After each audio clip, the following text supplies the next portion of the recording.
Friends, ఎటువంటి గుహలో ఎప్పుడైనా వెళ్ళారా? ఈ కందులని ఇలా ఎప్పుడైనా కాల్చుకొని తిన్నారా? హాయ్ అండి అందరికి, అందరూ బాగున్నారని అనుకుంటున్నాను.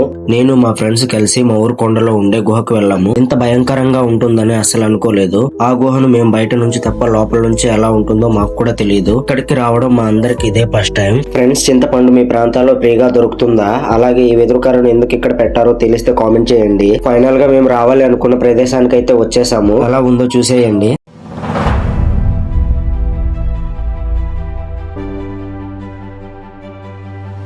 ఫ్రెండ్స్, చూసారు కదా లోపల ఎలా ఉందో. చాలా భయంకరంగా చీకటిగా ఉంది. ఇప్పుడు మధ్యాహ్నం 12 గంటలు అవుతుంది, కానీ లోపల మాత్రం రాత్రి 12 గంటలు అయినట్టుంది. ఆ గుహను బాగా ఎక్స్ప్లోర్ చేశాక ఆకలిగా ఉందని చెప్పేసి దగ్గరలో ఉన్న కొండలో కందులు కాల్చుకొని తిందామని ఫిక్స్ అయ్యాం. మేము తినడానికి ఏమీ తెచ్చుకోలేదు, అందుకని ఆకలిగా ఉందనేసి గబగబా ఏరేసి కాల్చుకోవడానికి రెడీ అయిపోయాము. ఫ్రెండ్స్, ఈ కందులను ఉడకబెట్టి తినొచ్చు, కాల్చుకొని కూడా తినొచ్చు. చాలా బాగుంటాయి. యాక్చువల్ గా ఈ కందులను డైరెక్ట్ గా నిప్పులో పెట్టి కాలుస్తారు. నేను మాత్రం ఒక పొట్టంలా కట్టి కాల్చుకొని తిన్నాను. ఇలా కాల్చేటప్పుడు ఉప్పు కారం వేసుకుంటే ఇంకా బాగుంటుంది.